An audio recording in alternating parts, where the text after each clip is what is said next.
안녕하세요. 책과 산책을 좋아하는 요길입니다. 요길 리뷰 시작합니다.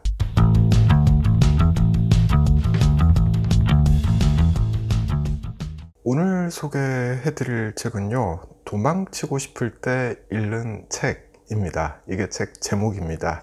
2017년에 나왔습니다.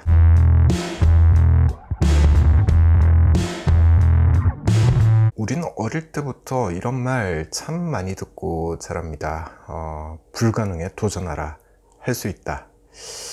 워낙 이런 말을 많이 들으면서 자라다 보니까 우린 노력하면 다 이룰 수 있다. 이런 생각을 하고 있는 것 같아요.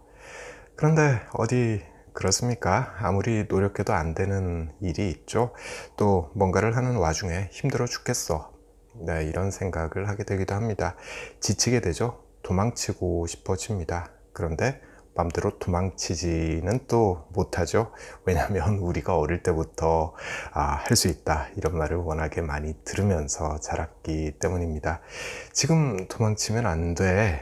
남들이 뭐라고 생각하겠어. 조금만 더 버텨보자. 힘들어 죽겠지만 정말 도망치고 싶지만 조금만 더 버텨보자. 네, 이런 식으로 생각이 계속 쳇바퀴를 돌게 되는데요. 딱 이런 상태에 있는 사람들이 이 책을 읽으면 무진장 위로를 받을 수 있을 것 같아서 한번 골라봤습니다.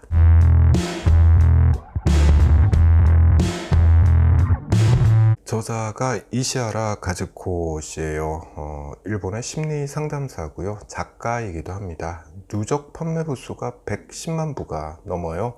굉장히 인기가 있다 이렇게 봐도 되는 거죠. 이분의 책은 자기중심적으로 살아라, 이게 핵심입니다.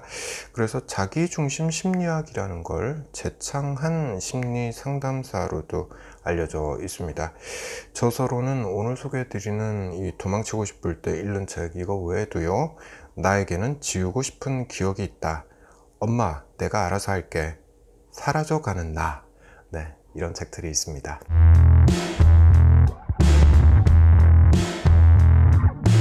이 책이 일관되게 말하는 내용이 있어요. 자기 중심적으로 살아라 라는 건데요, 설명을 좀 해볼게요.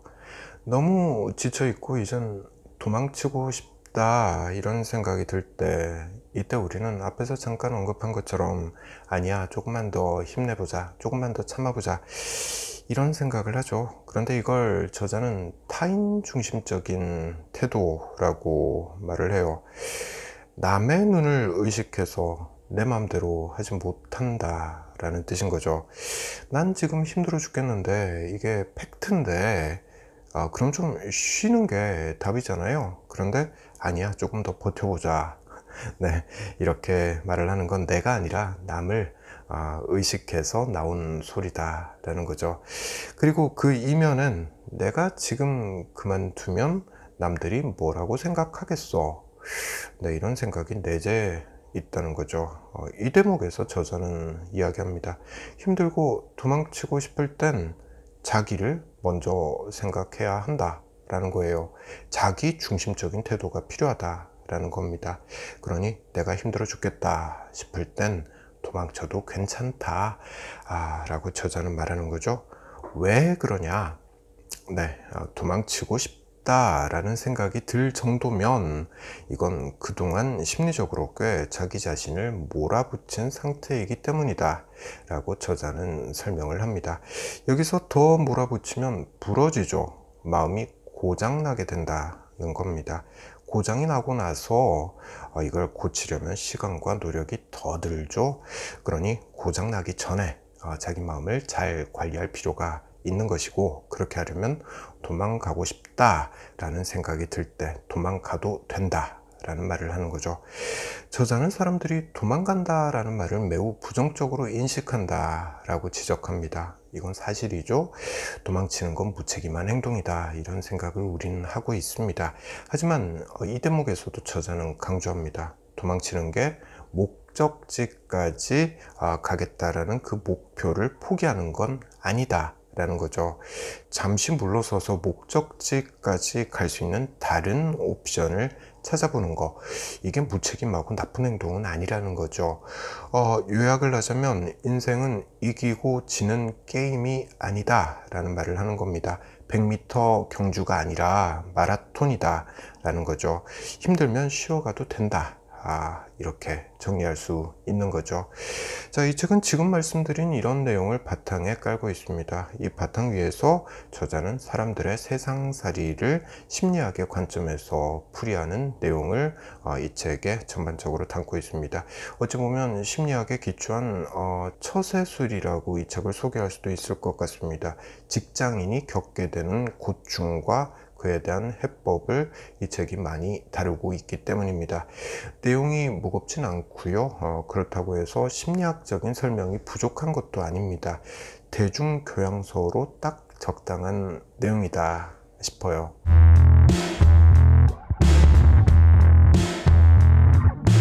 우린 살면서 그냥이라는 말을 정말 자주 사용하죠. 예를 들면 그냥 스트레스를 느낀다, 그냥 불쾌감을 느낀다, 그냥 피곤하다, 그냥 몸이 무겁기만 하다, 그냥 나 자신이 싫다. 네, 그냥 그래, 별거 아니야. 이런 맥락에서 우리는 그냥이라는 단어를 정말 많이 사용을 합니다. 그런데 저자가 보기에 이 그냥이라는 말이 그냥 지나치면 안 된다 라는 거예요. 그만큼 이 그냥이라는 게 의미하는 바가 크다 라는 건데요. 책의 내용 잠시 읽어볼게요. 누군가를 대하면서 불쾌감이 느껴지는데도 그냥 쌓아두었다가는 언젠가는 분노가 돼 폭발할지도 모른다. 술독에 빠져 지내다 알코올 중독에 빠질 수도 있고 극단적으로 낭비하는 삶에 매몰될 수도 있다. 그냥이 엄청이 되는 것이 순식간이라는 얘기다. 네, 다시 말해서 이 그냥이라는 말은 나의 무의식이 나에게 보내는 시그널이다, 신호다. 그리고 이 신호를 잘 받아들여야 한다, 이렇게 이해할 수 있는 거죠.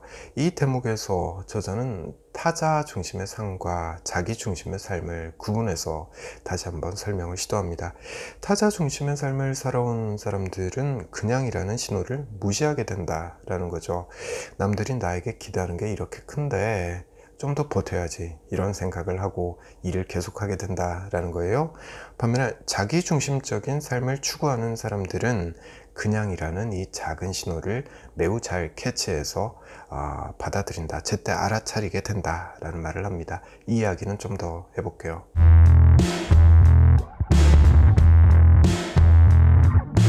그냥이라는 이 작은 신호가 사실은 무의식이 나에게 보내고 있는 나 지금 힘들어 죽겠어 라는 외침이다 라는 거죠.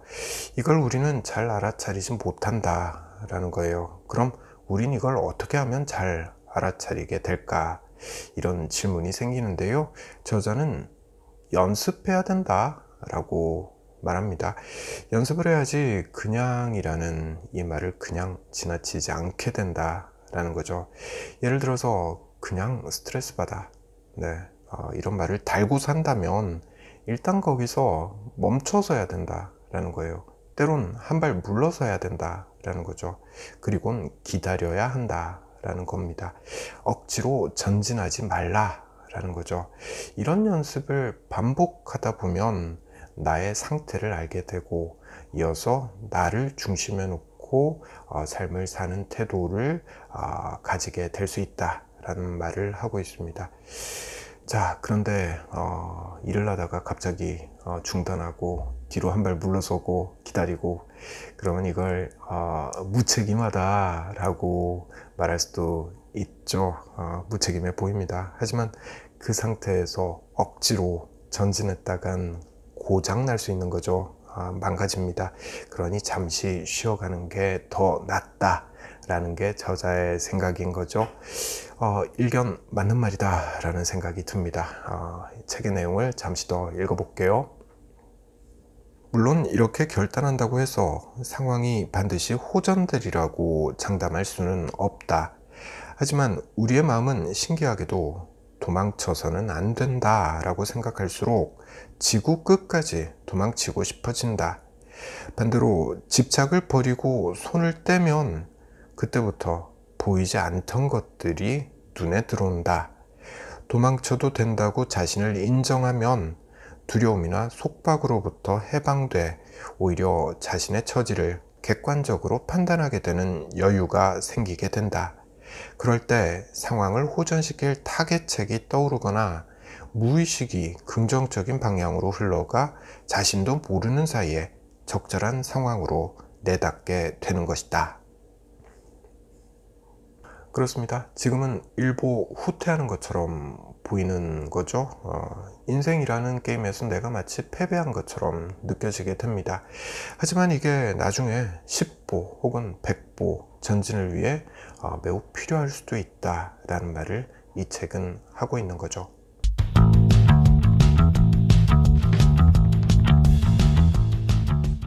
네, 저는 이 책을 보면서 이 말 한마디에 정말 머리를 한 대 맞은 듯한 그런 느낌을 받았습니다.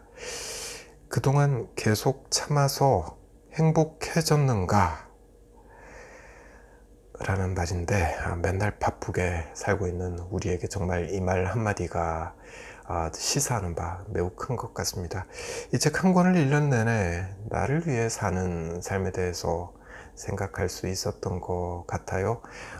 아주 좋은 독서, 만족스러운 독서였던 것 같습니다. 자, 저는 다음에 다른 책 들고 다시 찾아올게요.